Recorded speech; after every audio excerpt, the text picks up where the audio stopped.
Hello, Msafiri family. This is your host, Isika again here with Msafiri Podcast, where we speak all things diaspora. And today is another day. I am joined by Ziyad, a brother from Ethiopia. I am excited because he has an amazing story that I believe it will influence a person or an individual somewhere. His story is amazing, and I cannot wait to have him tell his story here at Msafiri Podcast. Thank you so much, Ziyad, for joining us, and welcome. Thank you, Zika, for hosting me. Yeah, you're so much welcome. So, would you mind just telling us a little bit about yourself, please? So you can start with your name and anything you want to say about yourself. All right, okay. My name is Ziyad Arabdule. I am born in Ethiopia, a very tiny city called Arsirobe. I grew up in Ethiopia, and I came to US in 2015, and it's been 10 years since then. And now, as you know, I'm living in Grand Rapids, Michigan. Yes. You are the first guest I've interviewed from Ethiopia. So this is a breakthrough for me. Oh, nice. Into that part Happy of to hear. Yes. So, and I'm hoping that it's just the first opportunity for many opportunities to be able to speak to fellow brothers and sisters from Ethiopia. I hope so. Yes. So, Ziyad, you moved from Ethiopia to here. I'm interested to hear a little bit about your background, how life was like in Ethiopia. Well, life in Ethiopia is pretty similar to many other African countries, especially neighboring countries like yours, Kenya, and Yes. other neighboring countries. I grew up in a family of seven or nine. I just like a regular African child, went to school from elementary to high school. It's not like America where your family, drops you at school with car and picks you up with car. No, so we have to walk to school every day, 10 minutes, 15 minutes to school, back from school. Usually with your friends, right? It's pretty safe, back then. I got my first degree in business management and kind of worked on some humanitarian project. There is a food security project called Safety Net, where we usually help the poor people. I worked there like for 3 years and then go back to school for another 2 years for my master's.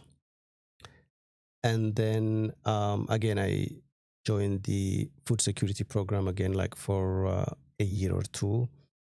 And then I left Ethiopia for my PhD studies. So I got a Turkish scholarship and I went to Turkey, stayed in Istanbul for a year, and then I came to US, and here I am. There you are. Wow, was such a journey. Thank you so much for sharing that journey. It's a beautiful journey. So do you have any of other family members, siblings here, or you're just by yourself? It's just me. Yes, you, yeah. Kind of like me.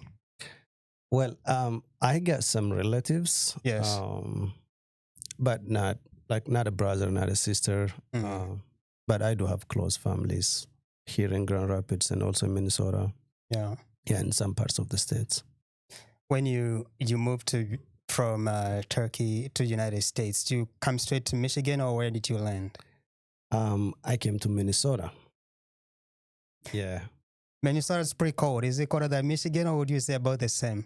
Well, the first time I arrived, it was a big sunshine, and I loved it. But as you know, Minnesota is way colder than Michigan. Yes, yes. But there is a pretty significant community member back there, like especially from where I came from. The large Ethiopian population, Oromo population, resides there, and like you feel at home. Yes, right? Yes. So yeah, you moved here. I'm just curious, when you And I'm asking this question because a lot of people also kind of go through this. When you moved here, did you know anybody? Like when you moved from Turkey to Minnesota? Well, there are some friends that I knew, and also maybe we can come back to it later when we start about leadership. Yes. Yeah, of course, there are some family members, friends who kind of like host me and help me through that challenging transition phase that you know. Yeah.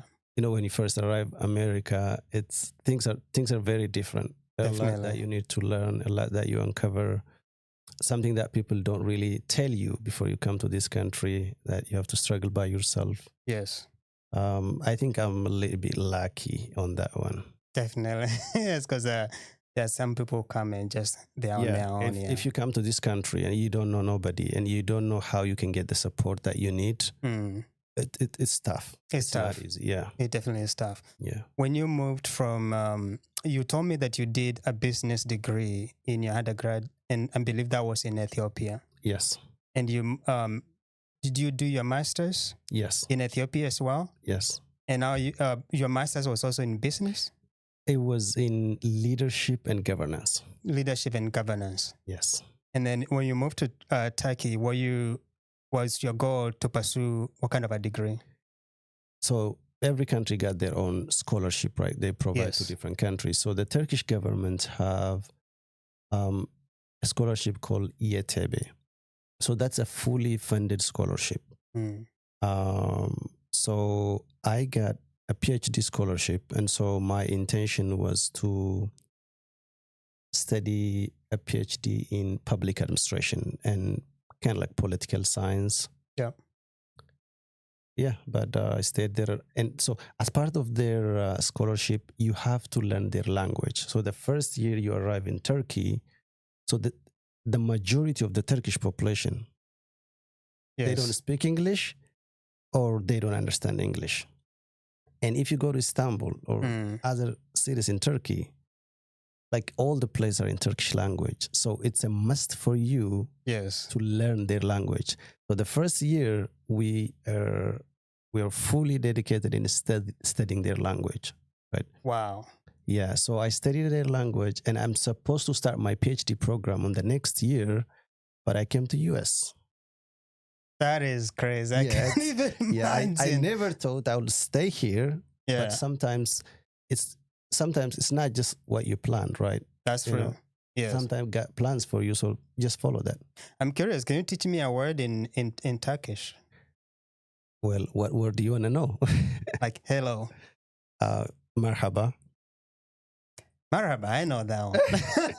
So yeah, I mean, you like the first day I arrived there. Is that? It sounds like is it marhaba not like Arabic or something? So Turkish language borrows a lot of words from Arabic, from French, and from many different languages. And it's interesting. Now I speak it, I understand it pretty well, and it's so nice to learn some. How would you say how are you Isika? Nasılsın Isika. Nasılsın Isika. Yeah, for example, I can say Nasılsın Isika. That's how are you Isika. Marhaba Isika, like hi. We say like iyi misin? Are you good? Ailen nasıl? How are your families? Amerika'da hayat nasıl gidiyor? How's life going in America?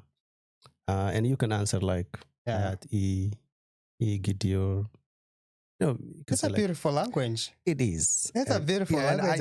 And I love it. And not to forget their language, I watch their movies. And nice. So it's like 10 years, and I didn't forget it.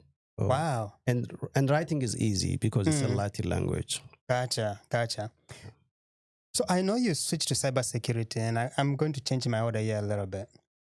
From business and master's in business and going master's was in leadership, right? Yeah, I got that correct. And then you are going to do master's, but you come to United States, and all of a sudden you're doing cybersecurity. Could you take us and my audience how that all happened, and how could you transition from something completely different to what you are doing currently. If you can take us through that journey, that would be amazing. So that didn't happen all of a sudden, by the way.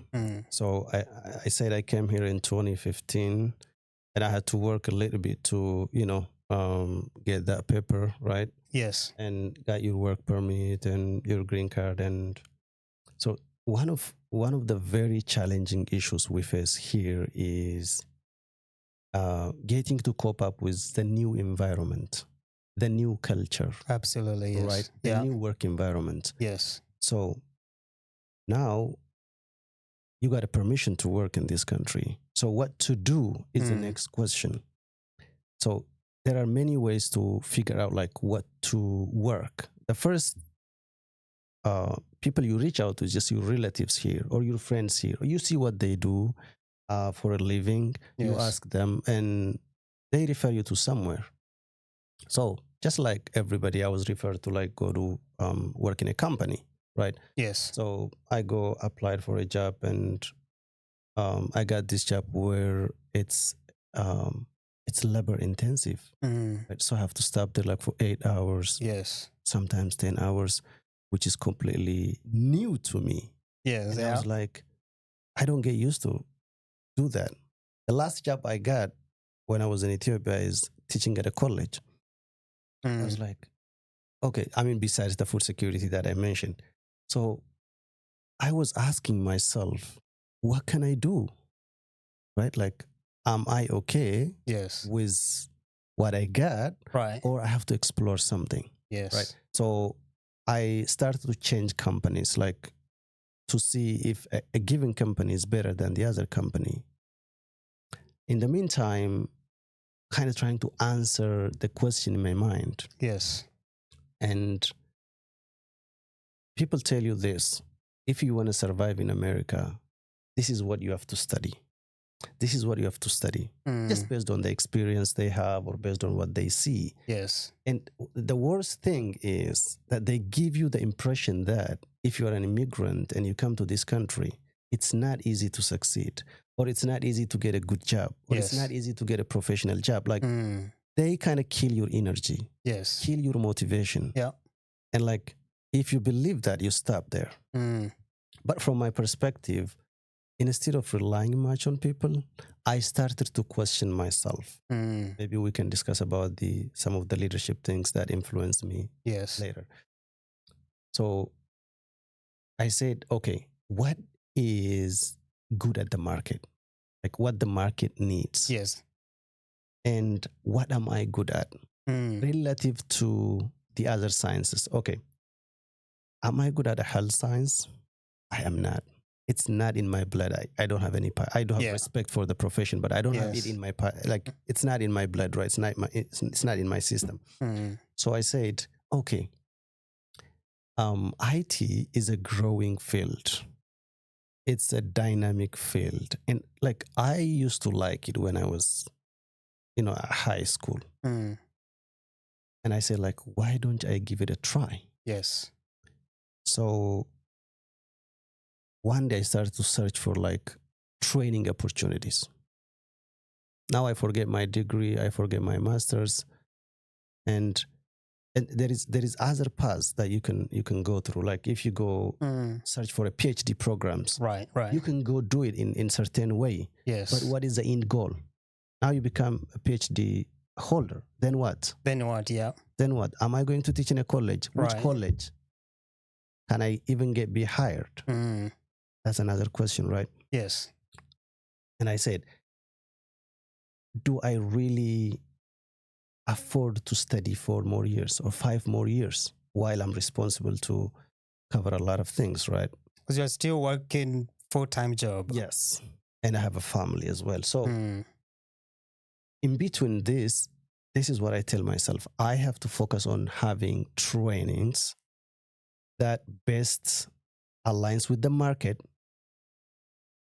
with the current need in the workforce, and then I kind of try to start small. Yes. Go to my computer, go Google IT programs, trainings or whatever.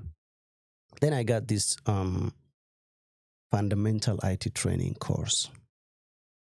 And then as I said, I'm very new, and that's very interesting. Like, people sometimes think they cannot do it. Yes. I don't know nothing. I mean, I can say I don't know nothing about computers. Right. I don't know nothing about what is the hardware, what is the software, and how to fix it, how to understand it. Like, I mean, that's a completely different field, right? Yes. But I decided to try it. And then I go to this training where I have to physically go. It was free, luckily. And I studied there like for around 4 to 6 months. Yes. What they teach you basically is just breaking down computers, fixing them, and fixing software issues. All right. Right. And that didn't really give me the skill that I need, but it really opens my eyes. Definitely, yeah. Right. Okay. If somebody come and talk to me in a computer language, yes, because every profession has its own language, right? I felt like, okay, I can understand it.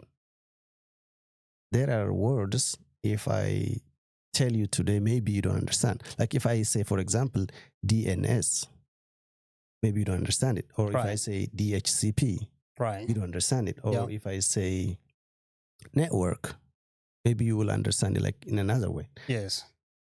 So that 6 months period gave me an opportunity to get used to those terminologies. Now, after finishing that program, I was thinking like, can I get a job with it? Unfortunately not. Yeah. It didn't work out. But as I said, that kind of like gives me some kind of like slight hope. Mm-hmm. Yes. Right. Yeah.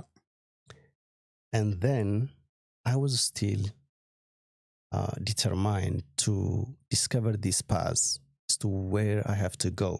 And then one day I was, I think, like searching something, and I found this professional cybersecurity program. I think that's a dedicated boot camp by the University of Michigan. And I just take a look at it. Yes. So they call it like Nexus Digital Cybersecurity Professional Program. It's like, what is this? Like, I opened it, you know, I kind of like opened just the website and kind of like read the details. And it's like, it's a lot of things, right? That yes. I mean, it's scary. Yes. Right. It says like programming. Yeah. It's, you know, Microsoft security, network security, ethical hacking, and like it's all kinds of like, I mean, for somebody like who's a background like me, it's scary. It is, yeah. But I just tell myself one thing.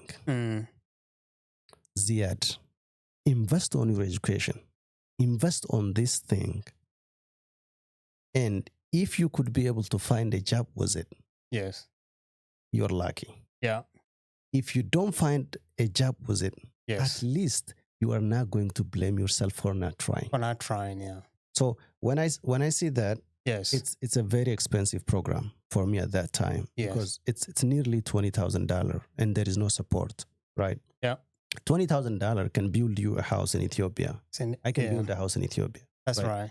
But I said, let me study this. So what I did actually is just call the contact person at the school. So that's a University of Michigan. So I just called them and like kind of consult with them. Yes. You know, you expect them like to, you know, they need students, like they can sell it to you, right? So I just tell them the truth. I don't have a background. I don't have any solid background. The only thing that I have is just like 4 months training that I mentioned before. And then the person told me, this is the kind of people we're looking for. I said, are you sure? I asked him, like, you think I can succeed? I said, like, yes. Yes. Like, yeah. And the good thing is they give you a 1 month course first, and they give you an exam. Yes. If you pass that exam, you will pass on to the next phase, the full program. So 90 students. So as I said, like, okay, you know, I have to answer that question. Let me give it a try. If I succeed, maybe I'm lucky and thank God. Other than that, at least no matter what job I got after that, I'm not going to blame myself because I tried what I can, right? So I decided to attend. I signed up for the first month's course, and it's 90 of us. Yes. Like, and then on the first like few days, it's kind of like introduction, right? Like people are saying like, why are you joining these programs? They're like, I want to make more money. I want to do remote job. I want to, people have all kinds of explanations, right? Yes. And 90 of us started, and 45 of us passed on to the next step. Right? And then, like, as I keep moving forward. Yes. With the program now. Yeah, now with the program. Yes. Now I'm committed to it. Yes. I learn at least 15 to 17 hours live. And it's a lot of intensive, like dedicated work, a lot of lab work. Like, so gradually I started to like understand the language of computer science, the language of information security. Right? Then like, gradually, even though it's not like comprehensive, still you know, as you hear like some words like repetitively, you're used to them. And then before the program ends, right? At that time, I was working as I think food quality analyst somewhere. Yes. That's also like an office type environment. It's in manufacturing environment, but it's an office type where you check the quality of products, right? Yes. But I was focused on education at that time. I was dedicated at that. And when the program was about to end, yes, I applied for an internship. This time with IT security. In that company? Not in that company, in another company. In another company, I just go in the DACAM, just kind of like search that job, and I find an internship. So this is going to be a very interesting part, right? I didn't even complete the program, but I was courageous enough to apply for that internship. Yes. Let me give it a try. Yeah, what will happen? Why not? They accept me, they reject me, it's fine. Yeah. Right? Yeah. Then I applied for that internship and they called me for an interview and I was so excited. So this is going to be the first IT interview in my life. And it's not even an IT help desk support. It's not a technical support. It's just like, so this IT got a different field, right? Yes. So IT security is just one of the advanced areas. Yes.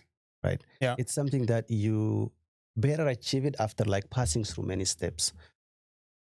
Regardless, so I'm focused on that education that is dedicated to cybersecurity program, and I have this internship opportunity that pops up. I applied, and they call me for interview, and I tell them how I get into this program, and everything, and just like they're impressed, right? And then, so usually you got like 2 rounds of interviews, 3 rounds of interviews, and they told me I am hired. Wait, right there?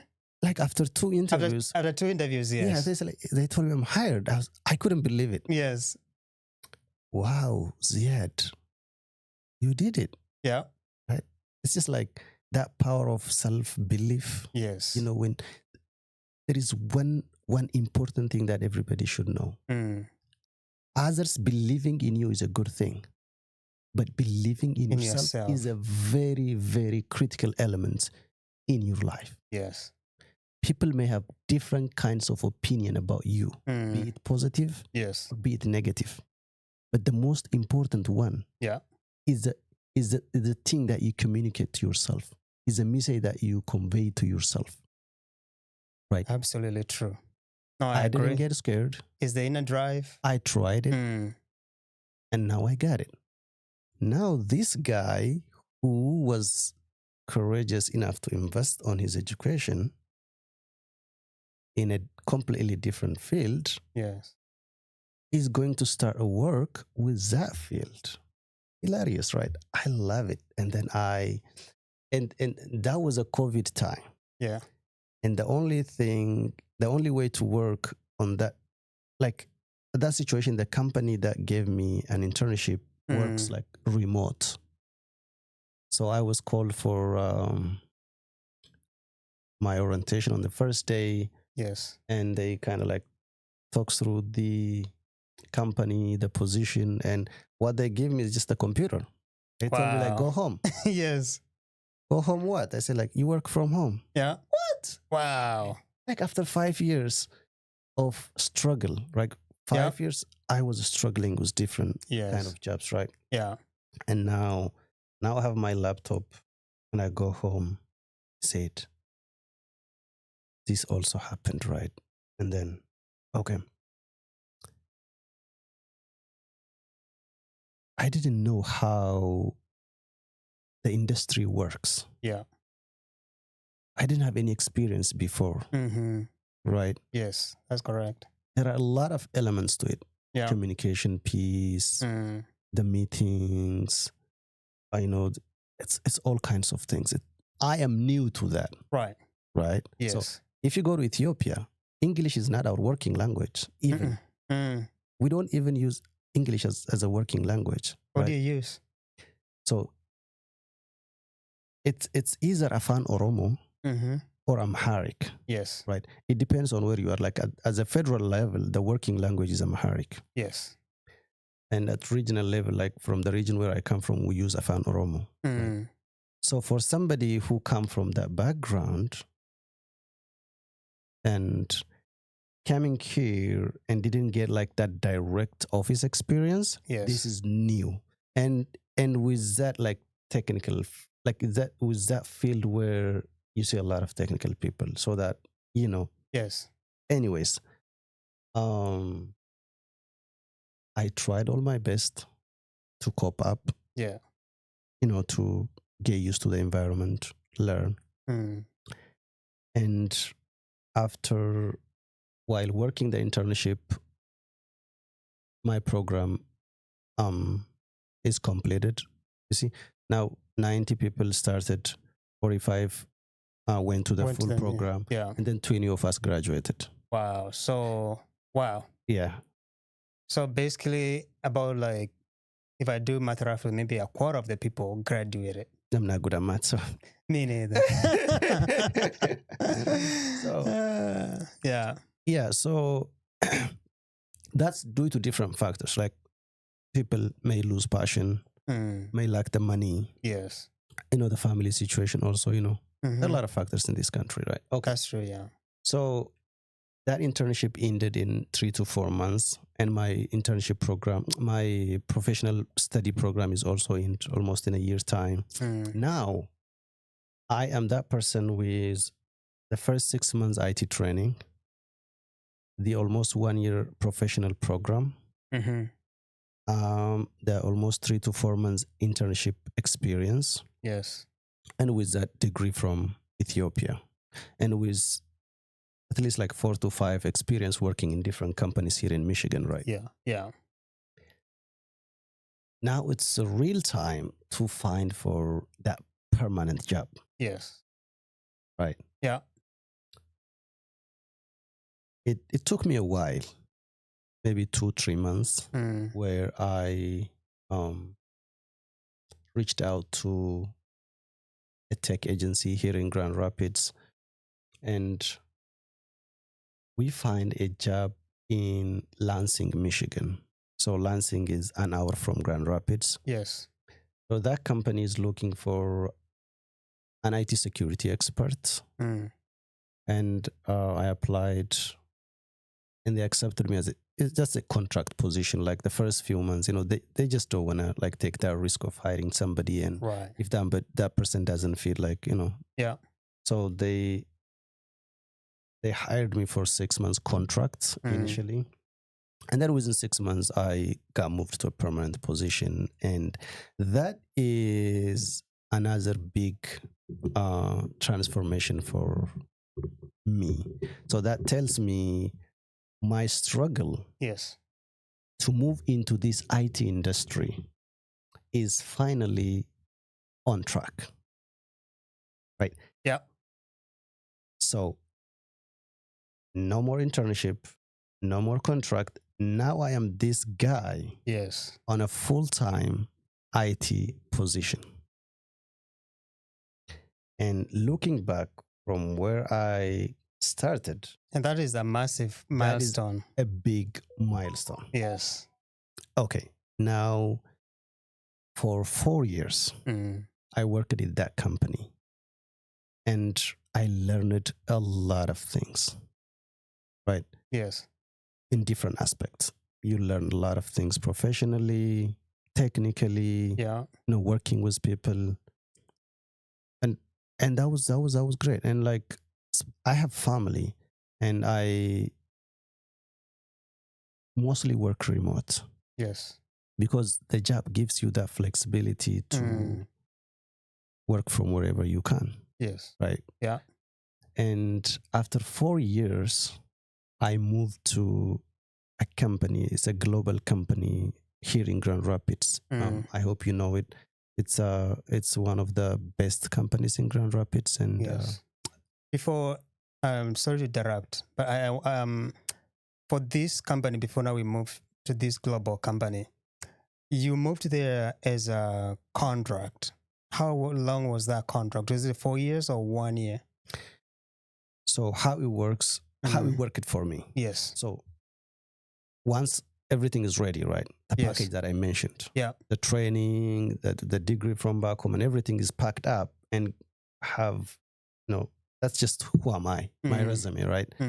Now I worked with an agency, a tech agency that placed me in this company. Yeah. And that company hires you for they hired me for 6 months first. Yes. That's just a trial period. Yeah. Yeah. Just to see if you are a best fit for the company. Yes. Just within 6 months. Yeah.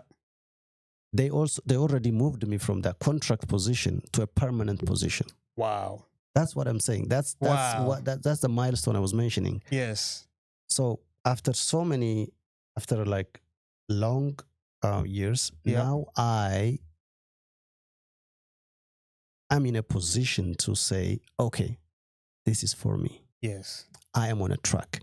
Now it's up to me to use the opportunity available to me to further grow my career, to further develop myself in whatever aspect I want, right? Yeah, yeah.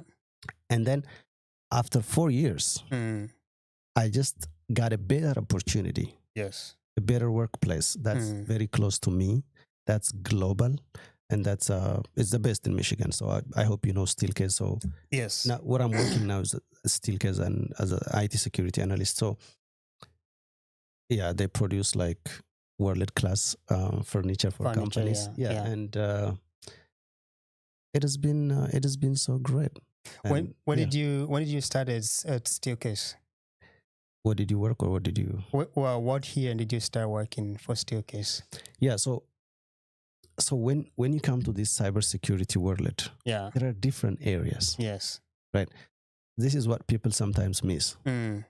So cybersecurity is just an umbrella of like different specific areas of work. Yes. So you can be a network person, somebody who works on the networking side of things. Yes. You can be a cloud person, right? A cloud. Yeah, we don't have to go that technical. So, and we have people who work in different areas, and my focus, my specific areas of work is on they call it IT security GRC. Yes. What we do is mainly governance. Governance is all about policies. Yes. So your information security policies, standards, procedures, right? Yeah. So every company has to have its own information security policy to make sure that they're safe from any kind of attacks that can disrupt their operation, right? Yeah. And they have to have their standard, their procedures, right? And the second component is risk. Risk. So when you work with technology, so nowadays every company uses technology in one way or another. So with the usage of technology comes a risk. So every company have to have a mechanism to manage risk. To manage this risk, yes. Right. And the third element of what I do is compliance piece. not only should you have your own policy, procedure, or risk management, there are also rules and regulations that you have to follow. And that depends on the country you live in. Yes. Right. For example, like if you are in US, yes, and you deal with people's data, there are many privacy regulations that you need to be compliant with, right? yes, For example, like if you process health data, there is a regulation called HIPAA. yes, If you process personal information, there is a rule, there is a regulation in different states, in California, and many other places. yes, There is no one standard American privacy policy, but privacy regulation, but different states have their own. have different their own, yes. Their own regulations that you have to abide by. So if you go to Europe, they're very serious. Yes. They're very serious than the Americans. With the privacy. Especially with privacy. So Yes. they have what they call the EU GDPR. So that's a very comprehensive regulation that, let's say, for example, you are a company that processes a data of an European person. Yes. Right. You have to follow that GDPR. Yeah. So that is the, let's say, for example, like you process cards, let's say like the bank cards, right? You have a debit card, I have a debit card, right? Yes. So that debit card and the credit card have their own regulation, the PCIPs, right? They call it the payment card industry. So there are many like regulations that you need to follow, and the compliance piece falls into that. So what we do is comprehensive of this. Yes. The IT security piece of like governance side, risk side, and compliance side. And yeah, so whenever, let's say, company wants to buy something, like a hardware or a software, we have to make sure that that software or hardware is secure. It is secure, yes. Yes, secure. And also, let's say, for example, we want to work with a given company, right? Let's say my company wants to work with another company. But before you work with somebody, you have to know that person. Yes. What kind of person is that? What is his reputation? Right? From a company perspective, what is its security position, information security position? Right. What is its financial position? What is its business continuity status? If something happens, will that company survive? So that you make sure that you're working with the right company. The right companies, like yes. You're going to a company, you buy their product, you sign the contract for 5 years, and the company went out of business next year.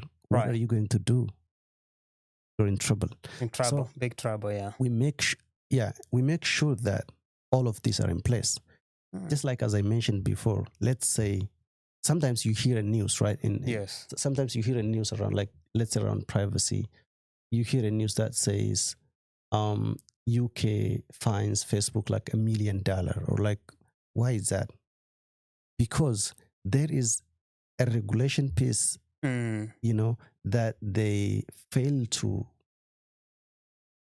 yes, be compliant with. Yes.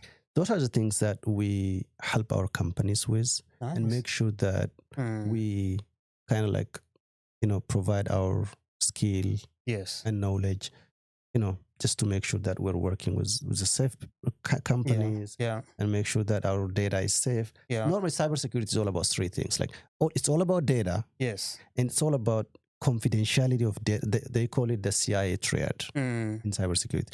Everything that revolves around cybersecurity is about three things. Three things, yes. Three things related to data. Confidentiality of data. Yes. Whatever data you process about others, it should be confidential. Absolutely. The second one is integrity. Yes. Data should be as is, right? Should be reliable. Yeah. Right?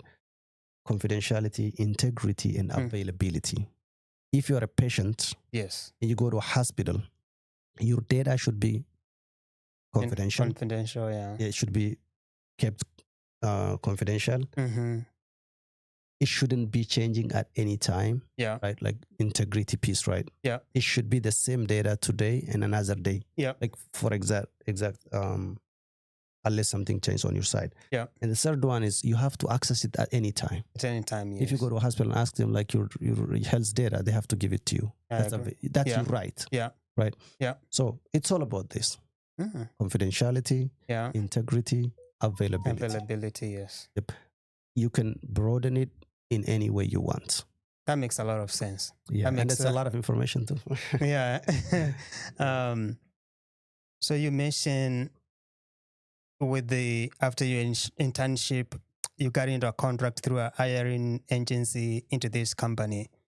When did you decide to move from that company Kalamazoo into Steelcase? And was that through that you just decided to change your career, or was it a particular situation? And maybe also were you commuting from Grand Rapids to Kalamazoo, to Lansing every day? Well, it was remote, right? Yeah. Were there any times that you had to go on site? Mostly. Yeah, so I usually go there like Mondays. No, I mean for the Lansing company. Yeah, I usually go there on Mondays. On Mondays, okay. But the other days you're working remotely. So the moving from the company in Lansing to Steelcase, which is closer to you, was that Steelcase came looking, or you got to a point where you're like, let me see what is out there? That's an interesting question. Yes. So when you work in a given company, there are pros and cons of staying in a given company, right? Yes. So there are many factors that you take a look at when you change companies or you change career, right? For me, the job is pretty close, but the one in Steelcase is way broader. But the main reason why I decided to join Steelcase is the first thing is, okay, while you're working remote, yes, there is this tendency of companies trying to bring people in person more than remote, right? There is this pattern of like, we want you to be at the office instead of like you working remote, right? Yeah. If at any point in time, yes, my previous company decides for us to work 5 days at office, what can I do? Right. I can commute 5 days a week from here to Lansing, 1 hour, total like 2 hours. Yep. Every day. I can't afford to especially do that. In the winter, that would be especially in the winter, and especially with family. And with the family, yes. Yeah, I mean, that's not easy. Yeah. Second, with comfort is one of the problems in growth is to be comfortable somewhere. If you're comfortable in a certain position or in a certain company, yes, you lose that opportunity to grow. I agree. You feel like that is a world, right? You don't open your eyes. Yeah. Comfort zone is bad, right? Yeah. It was just like sometimes you start to do like repetitive jobs that you feel like a little bit like I can do more, Yeah, yes. Maybe I can try something new. Yeah. Or sometimes you may not feel like, there are all kinds of feelings in every company, in every team, right? Okay. Yep. I remember I was at home and I was like, why am I always why am I always driving? Even if it's one day, why am I driving like 1 hour, 2 hours? Right. Yes. The car that I bought like 2 years ago have 70,000 miles now. Like, why is that? Like, it consume a lot, right? And I said, like, let me find a job. Yeah. Nice. I find this job that is exactly the same when it comes to like job description. I say like, I know this. I have this skill. I have this skill. I mean, let me apply that. Yeah. I applied it. And the thing is, so Steelcase is just 10, 15 minutes away from my home, right? Whether they call me 5 days a week in their office, I'm okay with it. Yes. I can do it because it's just like very close to me. And also as I said, sometimes you just have to tell yourself that the world you are in is not the only world. The company you are in is not the only company. The only company, yes. Right? Yes. And wherever you go, there are skills that you will get. Right? Yeah. Of course, there are some companies where you are very valued and there are many opportunities for growth and they invest on your professional development where you feel like a home so that you can easily go away from that company. If anybody is in that kind of company, I really appreciate them to stay there. Yes. But the reality is every kind of move that you make not only comes with challenge, they also comes with greater opportunities. I agree. Right? Yes. There are opportunities that you didn't realize or that you may not realize that are out there. Just try. Until you make a move. Just try. Yeah. Right. And would you say too is I've heard people, and I also believe this, is a lot of times companies have a structure now, they increase or promote people. And being in one company, sometimes that can the increase, let's say for example, an increase in pay, it can be like really small, maybe in cents or maybe $1. But sometimes, many of the times when you move to a different company, let's say for example, the pay normally it won't jump a little bit more compared to what if you stayed in the original company. So that you kind of like, you get promoted in terms of pay. And that's just one thing in addition to what new thing you get to learn, right? Yeah, I mean, absolutely. I mean, I see this. So we are salaried, right? So the increase in your salary depends on different factors. Yes. And one of them is just your performance, right? And your performance depends on not only on what you do, but also on your manager's opinion of how you do it. Yes. That can be fair at times. That can be unfair at times. Yes. It all depends on the relationship between you have with your manager, right? But so when you are in a given company, yes, the rate is predictable, right? Depending on your performance. Yeah. Either you get a 5,000 raise or a 2,000 raise or $1,000 raise, right? But if you move to another company, it's a different story. Yeah. Now, when you join another company, you have a leverage. One, the company that hires you knows what you make. Because when they interview you, they know your worth. Yeah. Right? Because they know, like, so there are many companies that make study, right? Like, let's say IT GRC expert, IT GRC analyst, how much somebody with IT GRC analyst experience of like 3 years, 4 years, how much they make, they know. Yes. So if they like you, they offer you better than what they think you make right now. That's true. Yeah. Yeah. Like that may be a $10,000 like increase. Yeah.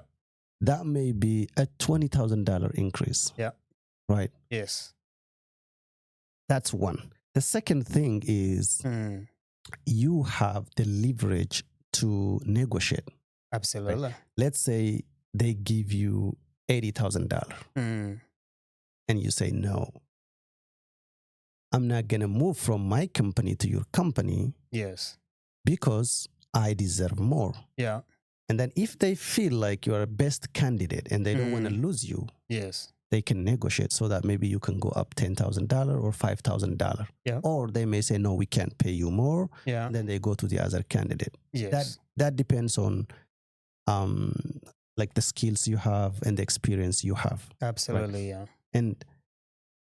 And experience is really, really important, especially from what I see, like entry position jobs sometimes require like 2 years experience, and people with 5 years of experience may apply. Yeah.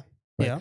Depending on like different factors. So for me, it really worked well. Yes. Right. Moving from the previous company to this company helped me a lot. especially not only in terms of like rate or salary increase, Yes. but in terms of the scope of work. Yeah. Right. This gives me, of course, like the current company gives me an opportunity to work with a lot of people around the world and to deal with a lot of different kinds of issues that, you know, increase my skill and challenge me every day. And I love it. I love it. Yeah. I'm happy that I moved. That's good. That's good. Yeah. So while we're in this section, because we have a lot of people who move from Africa and they come here to study, like I did.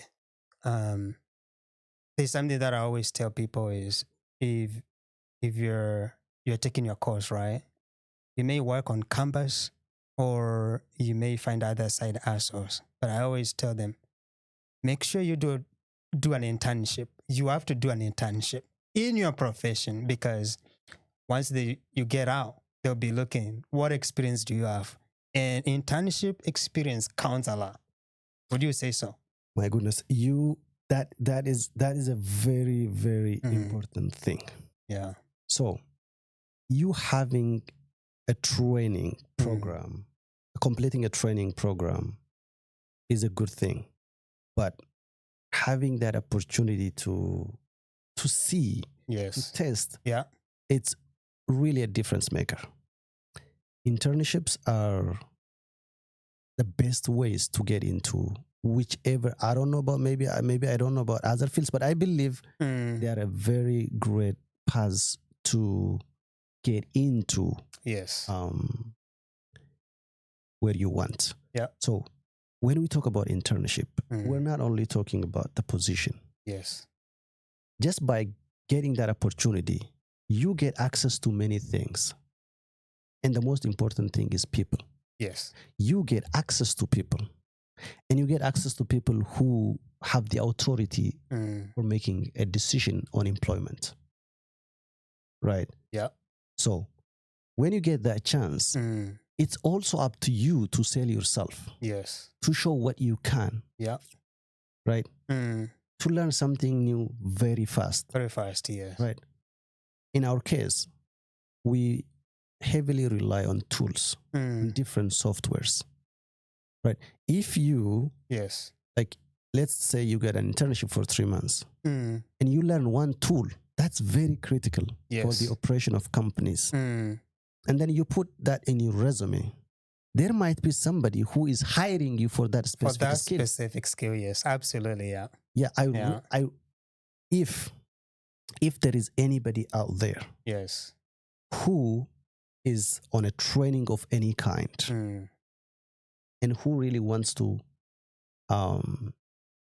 make a difference, yes, let them give it a try.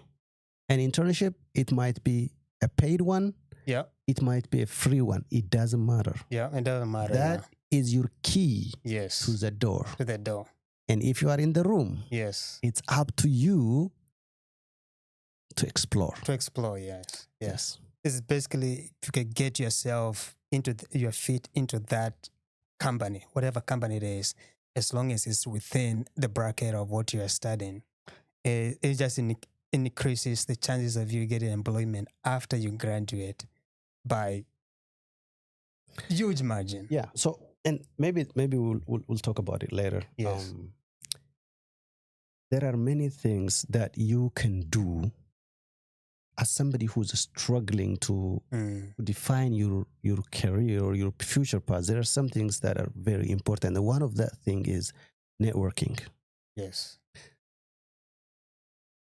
I was not taking this thing serious in the past, but now I really know its value. Yes. When we talk about network, we are talking about, first, we're talking about getting to know people, getting to know people's priorities. Yes. And also getting an opportunity to tell others about yourself, about what you know, what value you can add. Yes.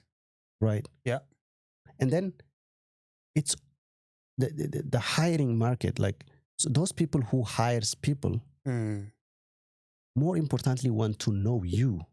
First, they want to know you as a person. Yes. Second, they want to know you, your passion, right? Are Yeah. you passionate about that thing? And the only way they can know that if they talk to you. Yeah. Right. Yes. And the other thing is, that's how you tell them what you did. Right. Yes.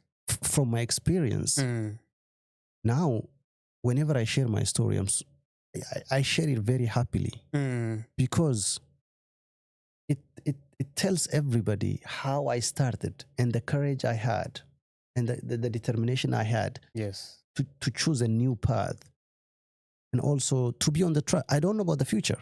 Right. But so far, it worked for me. And as every single day that I work in this field is an additional skill, an additional opportunity for me. Yeah. And people play a great role in this. I agree. For everybody that you meet, everybody that you talk to is your asset tomorrow. Yes. And today as well. No, that's absolutely true. Yeah, that's if networking. Yes. Yeah, I mean, first decide which path you want to follow. Yeah. And then find the right people. Yeah. If you are in the health sector, get connected with the health people, health professionals. And LinkedIn, like many times people recommend LinkedIn. That's a great place. Like having a LinkedIn account, yes. Update about yourself, discuss about your passion there. And then get connected to those people, especially like local area. Like now we live in Grand Rapids, right? Yes. Start in Grand Rapids. Yeah. What professional associations are in Grand Rapids? What meetings are going on in Grand Rapids? Where can I meet people? Yes. Where are the hiring agencies? Who work in that companies? You can find them. You can find them. And I totally agree with that. And even to add a little bit more, maybe also like being able to, like you said, even if you're employed, having your resume not only on Indeed, on LinkedIn, have it on Indeed, Monster, all these other hiring online whatever agencies. There's times when somebody reaches out to me when I'm already working at a place and then be like, hey, I know you're already working somewhere, but we have this opportunity. Take a look at it, and if you want to consider it, those are other ways that, it helps you to stay dynamic, not just comfortable in where you are. Because as you said earlier, sometimes you never know what is out there. Exactly. Yes. I mean, nobody will knock your door and give you the opportunity. Yeah. Don't expect it. Nobody will come and tell you that I have a job for you, an opening for you. Right? Yes. You have to go get it. Even God will help you if you strive. I agree. Right? You say, oh God, I did this. Yes. And then it's up to you. Yeah. But you can't sit down in a church or in a masjid and say, like, God, give me this. It doesn't work that way. It doesn't work that way. Yes. It doesn't work that way. Do what you can, leave the rest to God. That's it. So Ziyad, like successful career path, a very unique one as well, which I believe is unique and encouraging for especially somebody who is maybe stuck in something that maybe they feel like they can do better. I think somebody can emulate you and they can challenge themselves to pursue even maybe something completely different, but that is more modern, more maybe future promising compared maybe to what they are doing. But you are not just a career person. You are also so much involved in the community. I've met you in different areas like the Glimpse of Africa, networking events. We have also played, soccer, Ethiopian versus Kenyans. What inspires you to be so much involved in the community that you are in? Is there anything you could choose to live a comfortable life and with your family and isolate? But it seems you're really, really involved in the community. And I'm curious, what makes you want to be part of the community? Because as we know, communities too, some people fear being in the community because they understand advantages too, because maybe gas for some communities and some other, negative things. But why are you involved? Why are you so much involved in the community? And what's its importance of that? From my perspective, the first thing is community is a very important asset for every Yes. human being. I mean, it defines who you are as a person. Of course, you can live individually and live an isolated life, Yes. but me as somebody who grew up in Ethiopia, so Ethiopia is a very big country. Yes. It's a big country with at least 80 different ethnic groups and languages. Wow. And I'm born into this community, born into this ethnic group called the Oromo. Yes. So the Oromo people are the majority in that country, regardless of our number. Yes. We have long been pushed away from the important things in that country, from the politics, from the economy, and from the other stuffs that are important. Yes. So I grew up seeing the collective struggle of the Oromo people. And since like 1970s, there are struggles going on in my country, especially when it comes to like my people. There are struggles to revive our language, Yes. our culture, our history. Yes. Right. So that kind of like puts this kind of ideology, which we call it like Oroma, the search for your identity, and the question of how long are we going to be a minority while you are a significant majority in that country. Right. Like, so that kind of like builds a sense of commonality. Like instead of thinking in isolation, you develop the idea of a community. Yes. So you belong to this community that is marginalized, right? You are treated different because you speak this language. You are harassed because you speak this language. You are discriminated because you speak this language. So it's not only you, it's us. Right? So it's us as a community against the system. Right? So I grew up knowing myself as Oromo. Yes. Right? Yeah. So that thing grew up, and everything that I think is, how can we get rid of this marginalization? Yes. How can we are more conscious as Oromos? How can we be visible in that country, like politically, economically, whatever? Yes. Right? And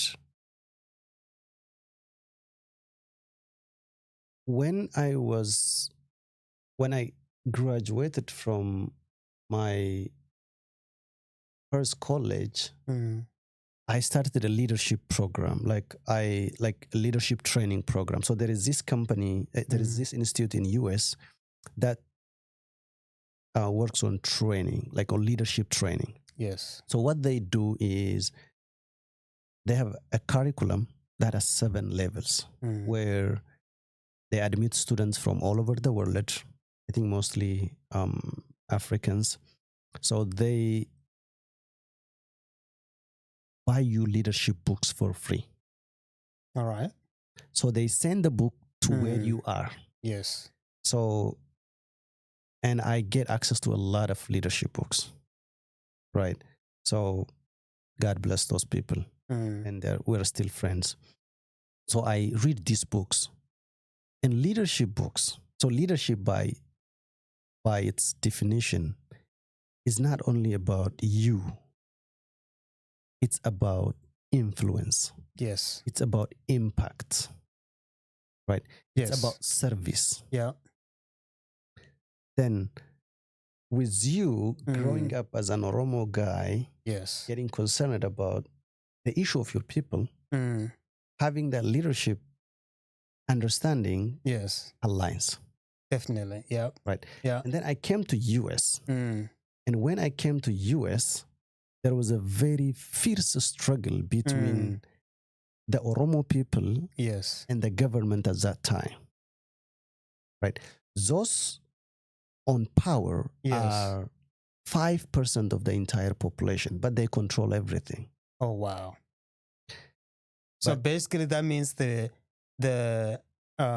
needs and the rights of the Oromo people are not like really represented. Oh, or like no. very little. Oh no. Yeah. There are some progresses that I see in my life, Yes. like when it comes to language, developing your own language, speaking your own language. There are some progress, but there are limits to what you can ask. Yes. And for somebody as an Oromo in that country with a significant majority and like Yes. being politically marginalized, it doesn't really make sense. Let me ask you a question. Is it how does it work? Because I'm assuming Ethiopia is a democratic country. You guys hold elections. Is it that you have to vote for the people? How is this structured such a way that the Oromo people still have the minority representation in the government while you are the majority in numbers? Okay, we'll come back to that. Okay. So this is just to wrap up the first question. So when I come in 2015, yes, there is a transition period where I have to wait.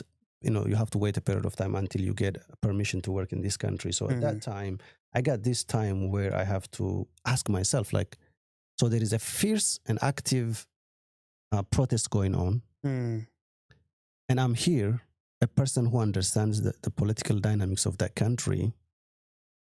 And I was asking myself, like, how can I contribute? Yes. Right. And then that's where I start to like contribute what I can in the way I want. Yes. And that's how a sense of community came into my mind. Coming back to your point. Yes. And we'll go back to the community thing later. So Ethiopia is, well, it's not a democratic country, just like many African countries. But yes. Regardless of their democratic practices, many of the governments love to call themselves democratic. I don't know why.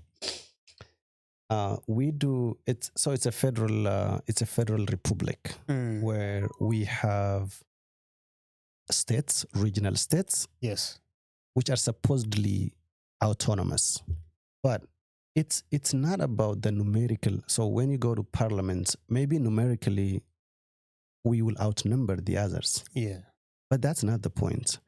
The point is how willing and courageous are those who are elected in parliament. Elected in parliament. Yeah, are courageous enough to defend the interest of the people, right? Yes.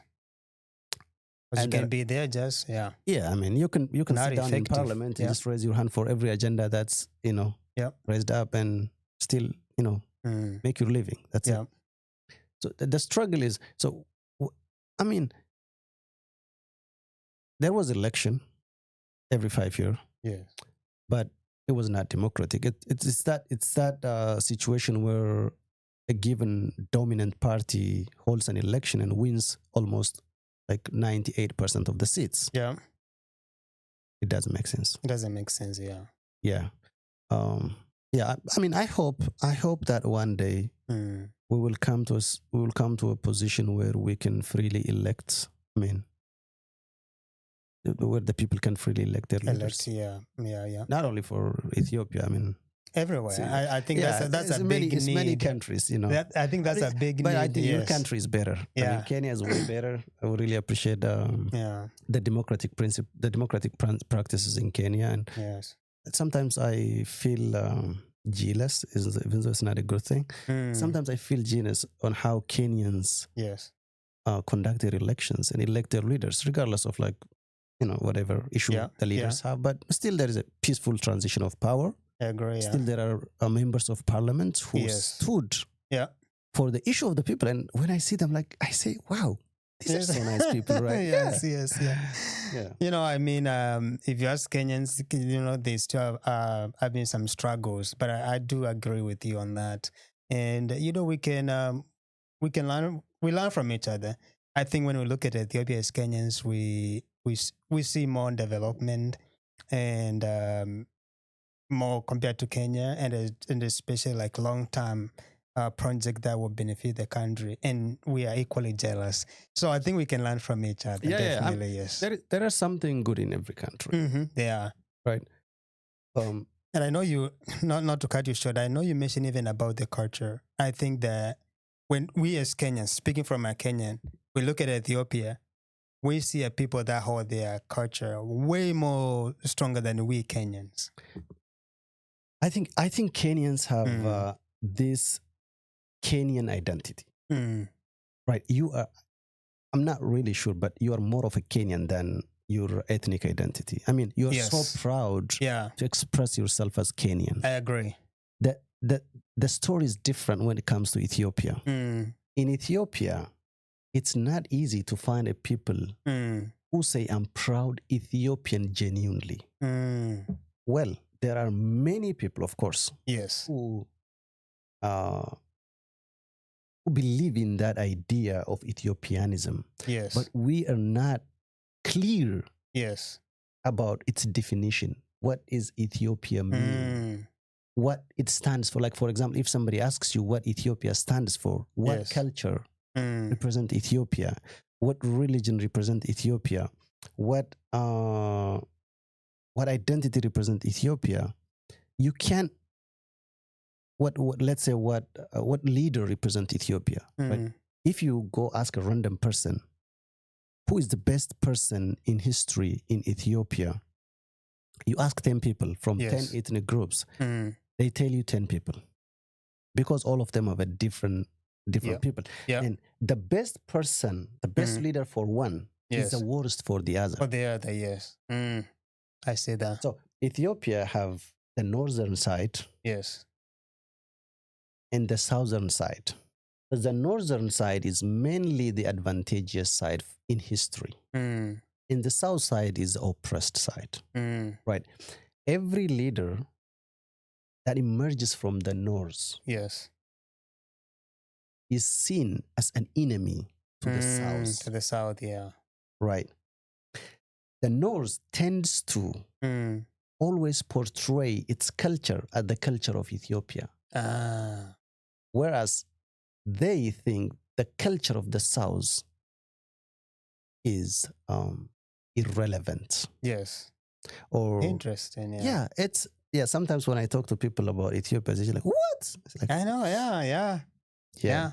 But there are efforts to compromise, to come to a point where we all agree that to live together, we need to respect each other's culture. We need to respect each other's identity. We need to recognize each other's history as well. Like when I say that guy is my enemy, when you say that guy is your hero, we need to find a middle ground. I agree. Right? Yes. Just like the history in this country, right? So there are people who recognize the past misery in this country, right? There are people who struggle to accept that. But the future belongs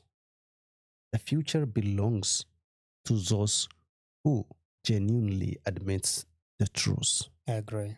Right? Yes. And it doesn't really hurt.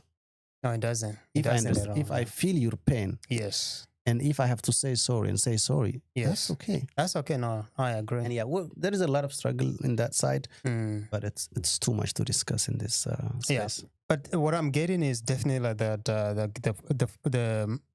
your leadership and your desire to be in the leadership space is stemmed even back in Ethiopia, and that is also seen by also your choice of being to the business, because mostly you're dealing with people, and into like even into pursuing like leadership as a career. And now you came to United States, and you're a community organizer. At least you did that. I don't know if you're still doing that, but I know for the for the soccer team that you guys organize, you are the contact person that we had. It's amazing just to see, where you started and where you are, and you still, even though you're far away from Ethiopia, you still have that sense of leadership and wanting to bring people together. Now, my question is, here in you have mentioned those different divisions in Ethiopia. Is it different when it comes to United States? Are people a little bit more kind of not thinking too much about those differences for the people here as Ethiopians, or there's still that division whereby, that tribe want to stay there, want to associate with the Oromo people, or people are more cohesive? Okay. So on the leadership side, so in Michigan, we have the Oromo community of Michigan, Yes. where I was the president for 4 years. When I was the president for 4 years, I work with a lot of people, like a lot of people here in US and different states who are representatives of the Oromo community. Yes. And sometimes we work with people back home. Like sometimes there are people that struggle and need help. So they reach out to us. Yes. And we kind of like raise funds and send to them. The division, it's so unfortunate to say this, but wherever you go in US, you can't find a unified Ethiopian community. You find two things. Now three. The first thing, in many states, Yes. you will find the Oromo community. Okay. So these Oromo communities are established long time ago. And the core foundation of these communities is not only about coming together here Yes. and supporting each other here. It's more about supporting the struggle back home. I see. Because when your people back home Yes. are struggling a lot for survival, and you are here in a country where you have more freedom, more opportunity to work. Yes. Right? So the concern is more about being the voice for the oppressed people. I see that. You see? Yeah. And they spend a lot of time, Yes. a lot of energy, a lot of knowledge and money to support in a different way, diplomatically, financially, and in many ways. And there are people on the other side of the story who came to this country but have attachment with the country's past. Yes. The country's past privilege. Right? Especially on the northern side of our country, on the northern side of Ethiopia.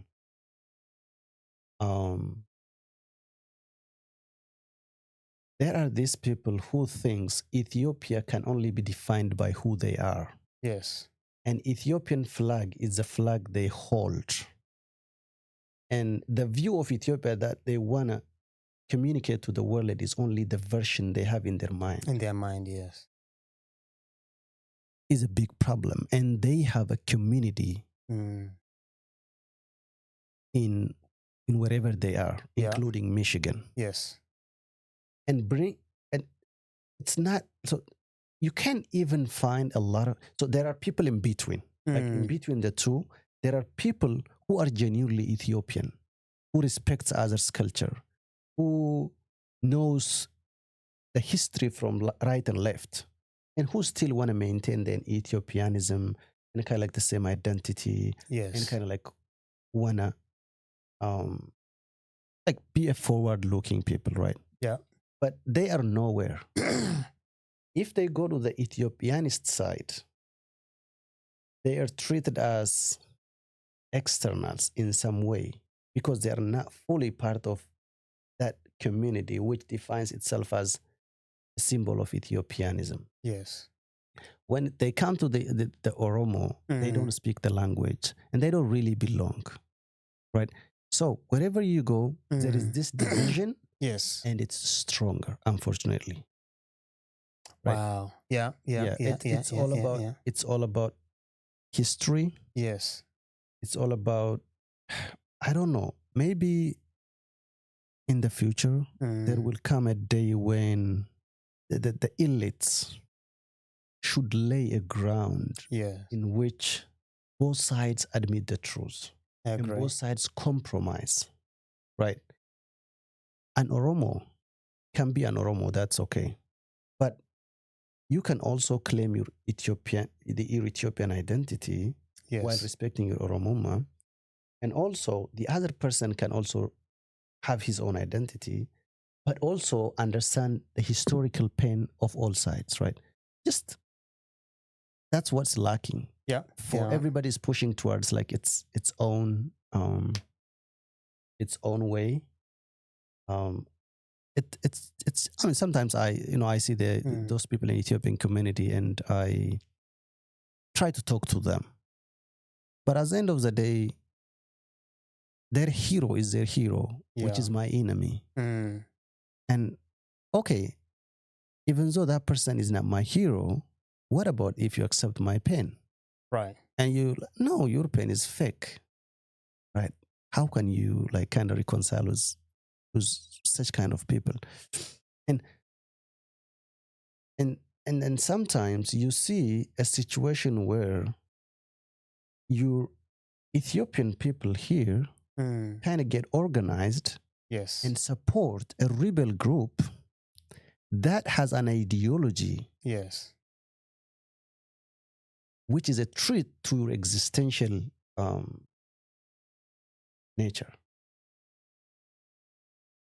Right? Yes. He's here with you. He supports a rebel group, and that rebel group aims at destroying people like you. No, imagine that. Yeah, that's what be no goes on. How can you be a community member with those kind of people? It'll be difficult for sure. Yeah, I mean, dynamic leaders are needed. Yeah, and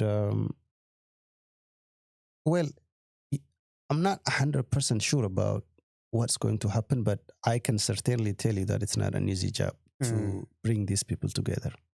What I would tell you is this: as Africans and actually as Black people in general, I would tell you that we look up into Ethiopia, and I hope that Ethiopian people can know this.